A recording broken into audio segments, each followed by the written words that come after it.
140 గ్రామాలకు వచ్చినటువంటి పెద్ద ఎత్తున మన కాంగ్రెస్ పార్టీ కార్యకర్తలు నాయకులు వేదిక పైనటువంటి కాంగ్రెస్ పార్టీ పెద్దలు భారతదేశంలో ఎవరు ఊహించిన విధంగా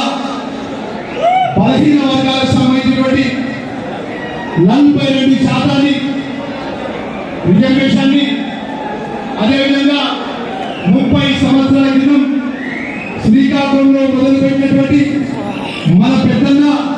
మా ఎంఆర్పిఎస్ మొదలుపెట్టినటువంటి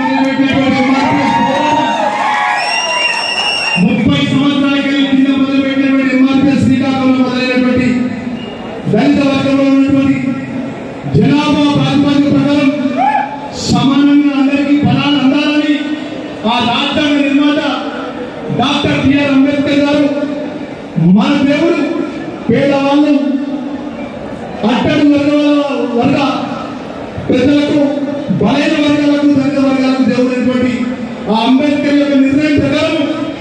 ఈరోజు భారతదేశంలో ఎవరు ఊహించే విధంగా గౌరవ సుప్రీంకోర్టు ఆగస్టు 1వ తారీఖు సుప్రీంకోర్టు నిర్ణయం వచ్చిన వెంటనే అదేవిధంగా ఏదైతే బ్రిటిష్ కాలంలో సుమారు 1932 జనాభాకు సంబంధించినటువంటి జనాభా బీసీ లెక్క కులగణన జరిగింది. మరి ఈరోజు గౌరవ ముఖ్యమంత్రి వర్యులు పెద్ద రేవంత్ రెడ్డి గారి నేతృత్వంలో గౌరవ మంత్రులు ఏదైతే 15 వర్గాలకు సంబంధించినటువంటి పొన్నం ప్రభాకర్ రెడ్డి గారు కానీ మన ప్రదేశ్ కాంగ్రెస్ అధ్యక్షులు మహేష్ కుమార్ గౌడ్ గారు కానీ మన జిల్లాకు సంబంధించిన మంత్రివర్గం శ్రీధర్ బాబు గారు కానీ సబ్ కమిటీ చైర్మన్ గా ఉత్తమ్ కుమార్ రెడ్డి గారు కానీ దళితులకు సంబంధించిన సబ్ కమిటీ కో చైర్మన్ గా ఉన్న దామోదర్ రాజనరసింహ గారు కానీ అదేవిధంగా వైస్ చైర్మన్ లో ఉన్నటువంటి ఉప ముఖ్యమంత్రి ఉన్నటువంటి భట్టి గారు కానీ అందరూ కూడా కూర్చొని ఈ తెలంగాణ రాష్ట్రంలో బలహీన వర్గాలకు సంబంధించిన అన్ని వర్గాలకు మేలు జరగాలంటే మనకు జనాభా లెక్కలు జరగాలి. ఆ రోజు బ్రిటిష్ కాలంలో జరిగినటువంటి 1932లో జరిగినటువంటి జనాభా తిరిగి జనాభా లెక్క జరగాలని చెప్పి 150 మంది ప్రజలకు 150 కుటుంబాలకు ఒక్క ప్రభుత్వ ఉద్యోగం నియమించి ముఖ్యమంత్రి 200 కోట్ల రూపాయలు ఆర్థికంగా ఆ జనాభా యొక్క లెక్కల సేకరణ కోసం నియమించి ఒక 150 కుటుంబాలకు ఒక ప్రభుత్వ అధికారి పోయి ఇంటికి పోయి కుటుంబంలో ఉన్నటువంటి ఏదైతే జనాభా పరంగా వారి యొక్క పూర్తి సమాచారం సేకరించడం జరిగింది. దాని ఆధారంగా శాసనసభలో గౌరవ ముఖ్యమంత్రి వర్యులు పెద్ద రేవంత్ రెడ్డి గారు మన బలైన వర్గాలకు మేలు జరగాలి, రేపు ఉద్యోగరీత్యా కానీ రాజకీయ పరంగా కానీ ఆర్థిక పరంగా కానీ మన బలైన వర్గ కుటుంబాలు కూడా మేలు జరగాలని చెప్పి 42% ఎవరు ఊహించారు. రేపు ఫలాలు శాసనసభ చట్టమైంది 15 రోజుల్లో గవర్నర్ సంతకమై బీసీలకు సంబంధించిన 42% యొక్క చట్టం అమల్లోకి వచ్చిన తర్వాత ఏదైతే 30 సంవత్సరాల కింద దళిత వర్గాలకు సంబంధించినటువంటి మా మాదిగ ఉపకులాలకు సంబంధించినటువంటి 30 సంవత్సరాల కింద పోరాటం చేసి ఆ ఒక వర్గీకరణ కోసం అమర వీర కుటుంబాలకు కూడా వారి కుటుంబాలకు కూడా 2 కాలాల వారి కుటుంబాలందరికీ దండం పెట్టి ప్రధానంగా కుటుంబాలకు శ్రద్ధాంజలి ధనపు ప్రజల పక్షాన వారి కుటుంబాలకు శ్రద్ధాంజలి ఇస్తున్నాను. ఏదైతే వర్గీకరణ ప్రాధాన్యత ఇచ్చిన అమరవీర కుటుంబాలకు కూడా మరి వారికి కూడా యావత్ తెలంగాణ ఉన్నటువంటి గౌరవ ముఖ్యమంత్రి అండగా ఉంటాయి విషయాన్ని తెలియజేసే సందర్భంలో కూడా మా వేదిక పైనటువంటి మా కాంగ్రెస్ పార్టీ మిత్రులు గత 15 రోజులే కానీ శాసనసభలో మన ప్రభుత్వం ఏదైతే శాసనసభ్యుడిగా మీ అందరి దయతో ఆ ధర్మపురి లక్ష్మణ ఆశీర్వాదంతో మీ అన్నగా కుటుంబ సభ్యుడిగా 2009 నుంచి ధర్మపురి గొల్లపల్లి పేడపల్లి 2004 నుంచి ఏదైతే ధర్మాన వెల్లూరు ప్రజల పక్షాన ఓడిన గెలిచిన మీ మధ్యన లక్ష్మణ్ కుమార్ గా 25 సంవత్సరాలు కలిగి గెలిచిన ఓడినా మా లక్ష్మణ మా లక్షణ గెలిస్తే మేము గెలుస్తామని చెప్పి నా ఎప్పుడున్నటువంటి ప్రతి ఒక్క కుటుంబానికి చేతి జోడించి మనస్ఫూర్తిగా ఈ రోజు శాసనసభలో ఒక చరిత్రాత్మకమైనటువంటి ఏదైతే చట్టం చేసే విషయంలో ఆ రాజ్యాంగ నిర్మాత అంబేద్కర్ భిక్షగా నేను నిలబడి 30 నిమిషాలు ముఖ్యమంత్రి మాట్లాడితే ముఖ్యమంత్రి లేచి గౌరవించుకున్నాడు. ఏదైతే మా బలైన వర్గాలకు సంబంధించిన కష్టాల్లో ఇబ్బందులు కూడా ఎవరికి వ్యతిరేకం కాకుండా ఎవరి మేము వ్యతిరేకించకుండా మా ఫలాలు మాకు అందాలని చెప్పి రాజ్యాంగ నిర్మాత ఇచ్చిన చట్టాన్ని అమలు చేస్తున్నప్పుడు బీసీల పక్షాన మాట్లాడే అవకాశం దానికి శాసనసభ్యుడిగా ఎక్కువగా వచ్చినప్పుడు కానీ అదేవిధంగా మాదిగా ఉపకులాల సభ్యులు వర్గీకరణలో కూడా 30 నిమిషాలు మొదటి యొక్క స్పీచ్ నాకే ఇవ్వడం జరిగింది. ఎందుకంటే ఆ రోజు మా తండ్రి అంజనవాడలో పుట్టిడు, గోదావరిలో చదువుకున్నాం. ఆ రోజు పెద్ద వెంకటస్వామి గారు మా తండ్రి ఐఎన్టీసీ పరంగా ఇవ్వబడిన సందర్భంలో కూడా ఆ రోజు దళిత వాళ్ళలో అంజనవాడలో పుట్టిన వ్యక్తిగా, కష్టాలు చూసిన వ్యక్తిగా, ఇబ్బందులు చూసిన వ్యక్తిగా, ఎన్నో కళ్ళెంబడి అవమానాలు వచ్చిన వ్యక్తిగా, ఆ వర్గంలో వచ్చిన వ్యక్తిగా నేను మాట్లాడుతున్న సందర్భంలో కూడా 1900 ఏదైతే 50లో ఎస్సీలకు సంబంధించిన రిజర్వేషన్ దేశం అయినప్పుడు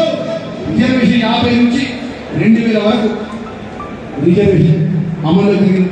దేశం ఈ రాష్ట్రం సుమారు 18,000 ఉద్యోగాలు వచ్చినాయి. 2000 వర్గీకరణ చట్టం చంద్రబాబు నాయుడు తెచ్చిన తర్వాత 2000 నుంచి 2004 వరకు కేవలం 4 సంవత్సరాల లోపలే 22,500 ఉద్యోగాలు మాదిగా ఉపకులాలు రావడం జరిగింది.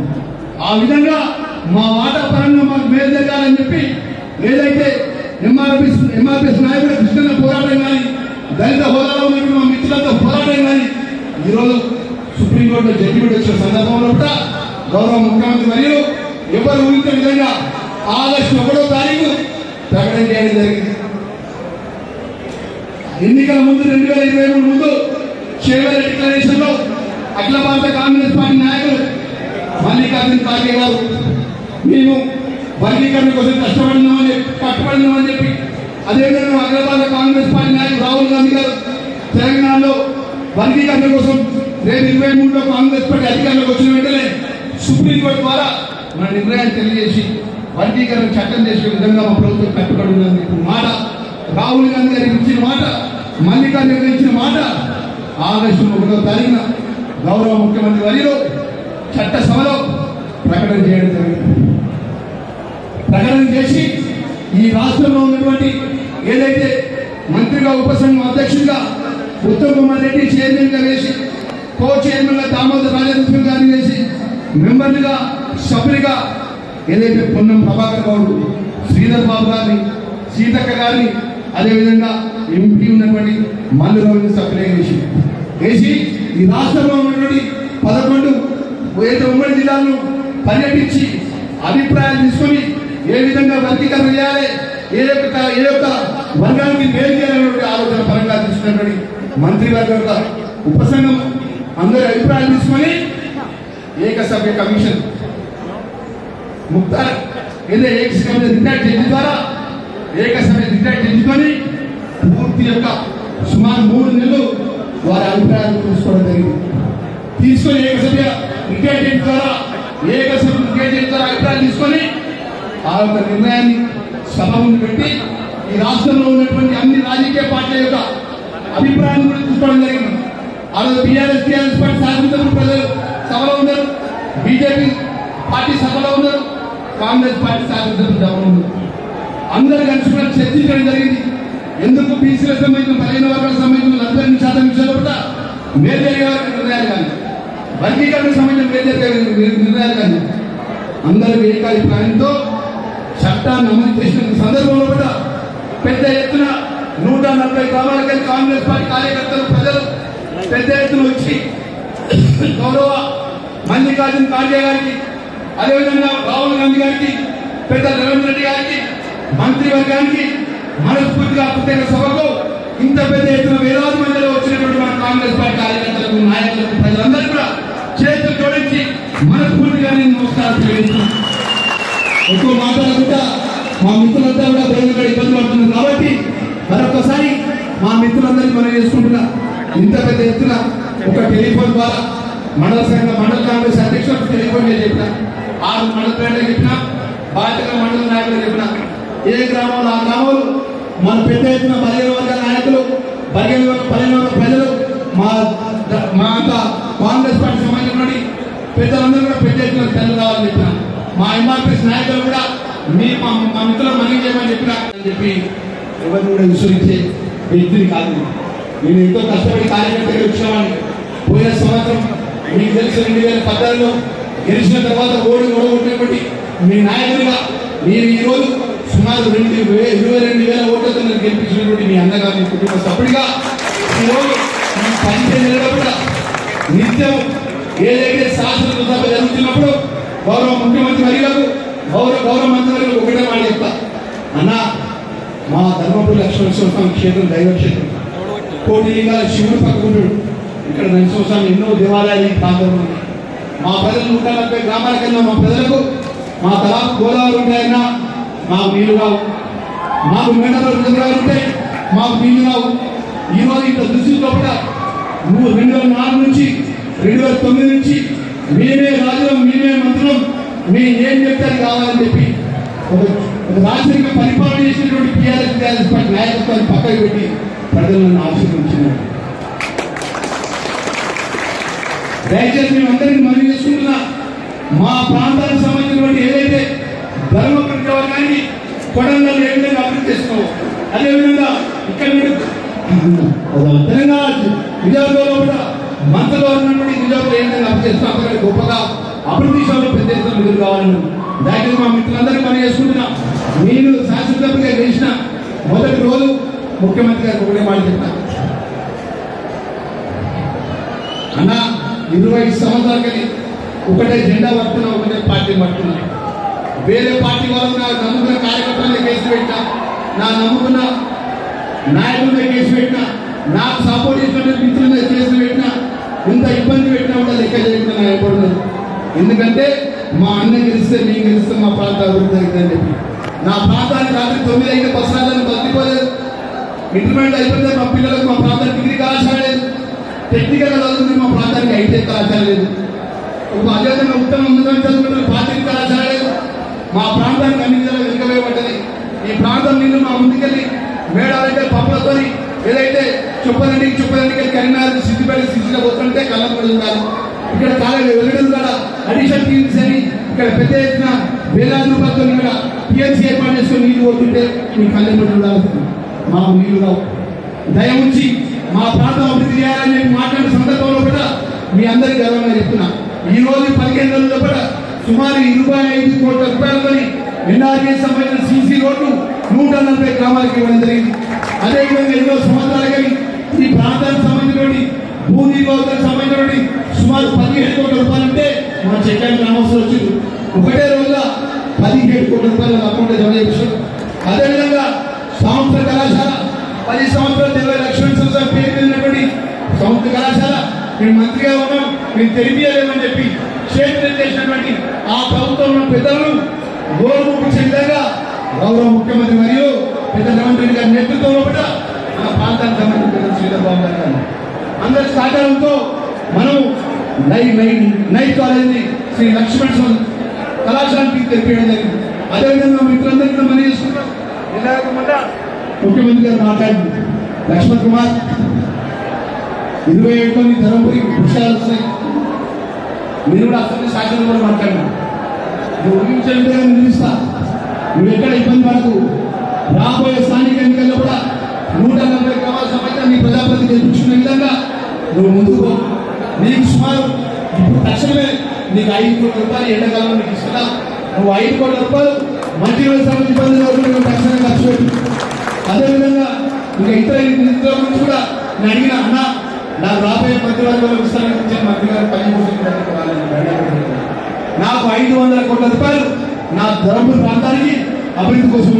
పత్తిపాల రిజర్వాయర్ ఏర్పాటు చేసి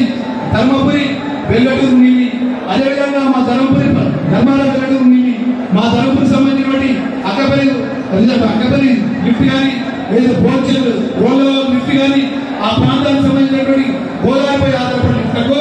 శాశ్వత పరిష్కార పరంగా గోదావరి నీళ్ళు వచ్చే విధంగా మా వాటా మాకు పట్టించాలని నిర్ణయం జరగాలి. ఇక్కడ ఒక డిగ్రీ కళాశాల, ఇక్కడ ఒక పాఠ్య కళాశాల, ఒక ఐటీఐ కళాశాల, ఒక బస్ డిపో ఈ ప్రాంతం సస్యస్థానం చేసే విధంగా పెద్దలు సుమారు 200 కోట్ల రూపాయలతో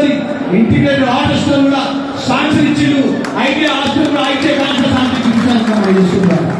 నిత్యం మన ప్రజలకు సంబంధించిన సమస్య విషయంలో కూడా ఎప్పుడు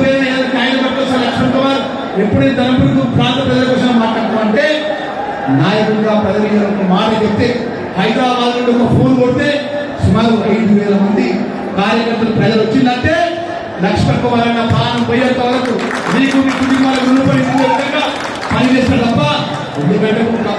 రాజకీయ పరంగా కొన్ని పరివర్తనలు వ్యక్తిగతమైన పరివర్తనలు తప్ప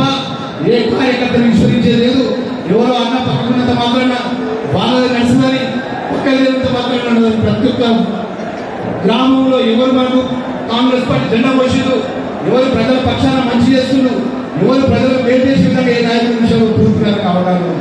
దయవుంచి మా మిత్రులందరూ పని చేసుకుంటున్నారు. ఇలా ఓడినా తెలిసిన మీ మిత్రులైనటువంటి నాయకులుగా చేతులు జోడించి మనం చేసుకుంటున్నా.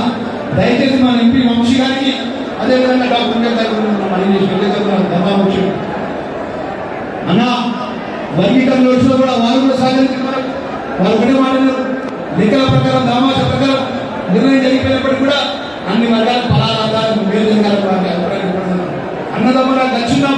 రాబోయే కాలంలో ఆ రాజ్యాంగ నిర్మాత అంబేద్కర్ గారు ఇచ్చినటువంటి ఆదేశాంతరం గౌరవ ముఖ్యమంత్రి నేతృత్వంలో ముందుకు విషయంలో కూడా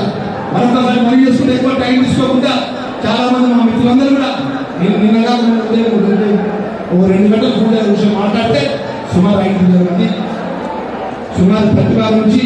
1000 మోటార్ సైకిల్ సాగుతూ పడింది. ఈరోజు వేలాది మంది మా రవి మా టీచర్ అప్పుడు పెద్ద దండ పట్టుకొచ్చిండు, అన్నా దండేస్తా అక్కడ మా ఇంపార్ట్ తీసుకున్నాను. ఎందుకంటే నేను కష్టపడి పేదవాళ్ళకి వచ్చిన ఎప్పుడు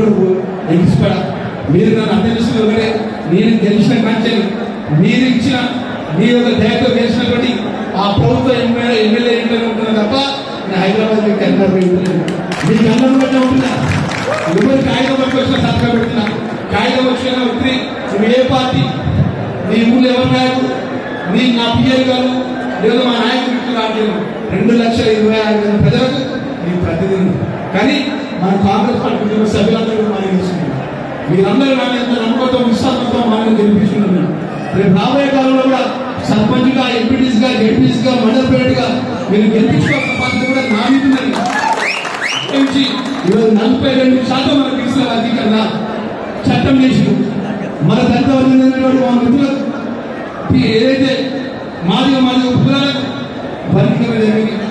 ఈ రాష్ట్రంలో ఏ ముఖ్యమంత్రి కూడా అది సాధుపడి నిర్ణయం తీసుకోడు. అది గౌరవ ముఖ్యమంత్రి రేవంత్ రెడ్డి గారు రాహుల్ గాంధీ గారి నిర్ణయాన్ని అమలు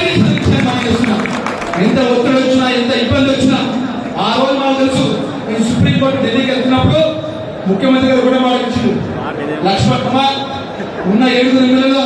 నువ్వే జెండా పడుతున్న వ్యక్తి సీనియర్ కాంగ్రెస్ లీడర్, జిల్లా కాంగ్రెస్ అధ్యక్షుడు పనిచేస్తాడు. దామోదరన్ మంత్రి ఉన్నాడు, దామోదరన్ నువ్వు, సంపత్ కుమార్, చంద్రశేఖర్ అన్న 7 శాసనసభ్యులు ఢిల్లీలో ఎంత ఖర్చైనా కానీ మన వర్గీలో పెట్టి మన వాదన పెట్టారు. బీసీలకు సంబంధించిన విషయానికి వస్తే మహేష్ కుమార్ గౌడ్, అదేవిధంగా పొన్న ప్రభాకర్, కొండ సురేఖ చెప్పాడు. మీ బీసీలకు సంబంధించినటువంటి కులగల విషయంలో కూడా ఇక్కడ తగ్గకుండా మీ యొక్క కులగల ప్రయత్నం మీరు అమలు చేసిన విధంగా మీరు ప్రభుత్వాన్ని నివేదిస్తున్నారు. ఆ విధంగా ఈ రోజు మీకు తెలిసిన పట్టణాలు కూడా సుమారు 25 సార్లు ముఖ్యమంత్రితో కలిసిన ఒక 3 సార్లు ముఖ్యమంత్రి ప్లేట్ ఉంటే ఆ ప్లేట్ ఆ పక్కన పెట్టుకున్న మటనేషన్ వచ్చి లక్ష్యం మాట్లాడిందంటే అంత ప్రేమగా తీసుకుంటాడు. ఒక ముఖ్యమంత్రి అంటే శాసనసభ అంటే 2,26,000 ప్రజలకు మా లక్ష్మణ్ కుమార్ ప్రతినిధి. 2,26,000 ప్రజలకు ప్రతినిధిగా ఉన్నటువంటి మా లక్ష్మణ్ కుమార్ శాసనసభ్యుడిగా ఏదైనా మా 2,26,000 ప్రజల పక్షాన మాట్లాడారు కాబట్టి మా తమ్ముడు నావడని చెప్పి ఏదైనా కాదనుకుంటా మీరు ఊహించే విధంగా అభివృద్ధి చేసే విధంగా మీరు నా వెంబడి ఉండాలి, నా ధైర్యం చేయాలి, నా పక్కన ఉండాలి. నాకు 14 నెలల్లో పట్టే మీరు అనుగుడు ముఖం మార్చుడు అన్న పోతే కాలిపోయాడు, అన్న పోతే మాట్లాడకుండా వేయడు, అన్న పోతే చూడకుండా వేయడు అని చెప్పి దండ పెట్టి మీ అందరినీ కట్టబెట్టిన చూసుకున్న బాధ్యత నాది. మీరు అన్నం పెట్టిలు, కుర్చించిలు, కాలించిలు, 20 మంది పోలీసులు ఇచ్చిలు, 10 కార్లు ఇచ్చిలు, ఈడ పంపించులు, ఆ పంపించు దాన్ని అంతకంటే నాకు ఏం అవసరం లేదు. నా జన్మనించిన తల్లి మీద తండ్రి పెట్టి చెప్తుందని నేను చనిపోయినా కూడా ధనపూర్ణ చనిపోతే ధనపూర్ణ వర్గంలో ఉంటుంది తప్ప ఎక్కడికి మారినా కూడా మీ అందరి ఆలోచన పరంగా ముందు తప్ప మిమ్మల్ని పెద్దలు గౌరవ ముఖ్యమంత్రి వర్యులు ఒక్కసారి అందరికి లేచి చప్పట్లతో మా వీడియో మిత్రులను చేసిన రాహుల్ గాంధీ గారికి, మల్లికార్జున ఖార్గే గారికి, ముఖ్యమంత్రి వర్యులకు, మంత్రివర్గానికి దేశీ చప్పట్లతో మనస్ఫూర్తిగా కృతజ్ఞత తెలియజేసే విధంగా హైదరాబాద్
పెద్దలు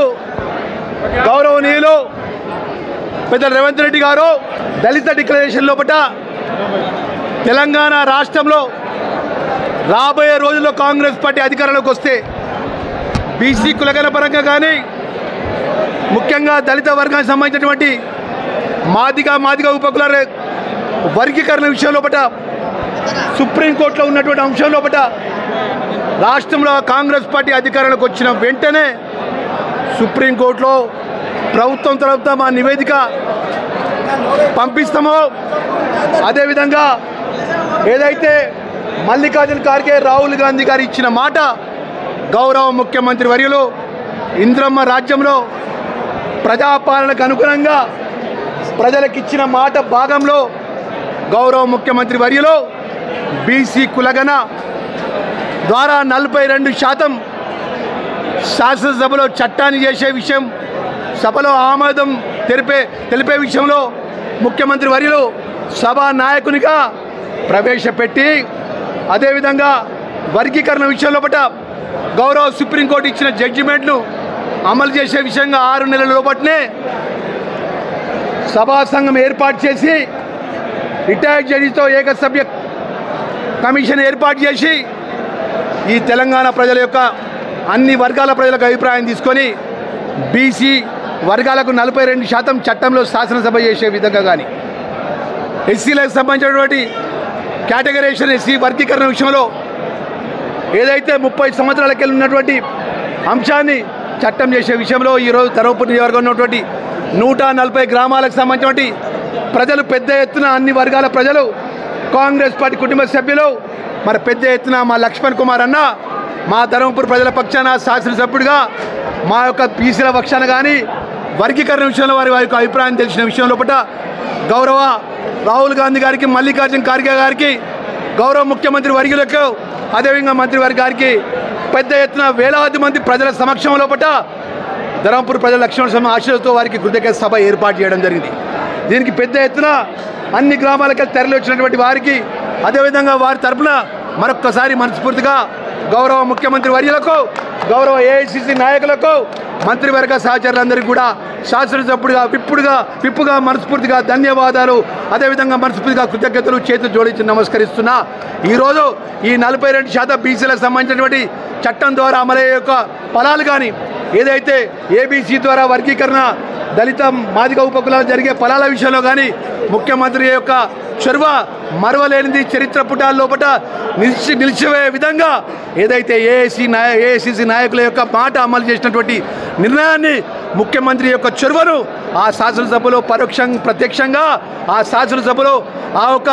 ఏదైతే నిర్ణయం జరిగేటప్పుడు శాసనసభ్యుడిగా నేను ఉండడం అన్నది నా ధర్మపురి ప్రజలు ఇచ్చినటువంటి అవకాశం. ఆ లక్ష్మణ సరస్వామి పెట్టినట్టు భిక్ష, ఆ రాజ్యాంగ నిర్మాత అంబేద్కర్ పెట్టిన భిక్షగా నేను ఆ సభలో కూర్చోవడము, ఆ సభలో మాట్లాడము నా పూర్వజన్మ ఏదైతే అదృష్టంగా భావిస్తూ మా ధర్మపురి 2,26,000 ప్రజల పక్షాన మరొక్కసారి ఏఐసిసికి నాయకులకు అదైతే రాహుల్ గాంధీకి, మల్లికార్జున ఖార్గే గారికి, రాష్ట్ర ముఖ్యమంత్రి వర్యులు పెద్దలు రేవంత్ రెడ్డి గారికి, అదేవిధంగా మంత్రివర్గ పెద్దలందరికీ కూడా పేరు పేరున మనస్ఫూర్తిగా ధర్మపురి ప్రజల పక్షాన ధన్యవాదాల సభలో మనస్ఫూర్తిగా ధన్యవాదాలు తెలియజేసుకుంటూ కృతజ్ఞత తెలియజేస్తున్నాం. మా దళిత బాంధవులు తెలంగాణ కోసం పోరాటం చేస్తే వారికి ఫలాలు అందుతుందంటే ఆ ఫలాల శాసనసభలో ఒక ప్రధాన ప్రతిపక్ష నాయకుడిగా కేసీఆర్ ఉండి కూడా ఆ సభలో ఆయన అభిప్రాయం తెలియజేయలే, ఆయన అభిప్రాయం చెప్పలే. ఆయన తరపున ఆయన శాసనసభ్యులు ఆయన పార్టీ అభిప్రాయం తెలియజేసిందంటే మాజీ ముఖ్యమంత్రి కేసీఆర్కి బీసీలు అంటే ఎంత చిన్న చూపు, అదైతే దళిత వర్గానికి చెందినటువంటి మాదిగా ఉపకులాలు జరిగే వర్గీకరణ విషయంలో పట్ల వారు రాకపోవడం అనేది అత్యంత బాధాకరమైన విషయం. ప్రజలు అన్ని గమనిస్తారన్న విషయాన్ని మరొకసారి తెలియజేసుకుంటూ గౌరవ ముఖ్యమంత్రి పర్యలకు ధర్మపురి ప్రజల పక్షాన మనస్ఫూర్తిగా ధన్యవాదాలు, కృతజ్ఞతలు తెలియజేస్తున్నా.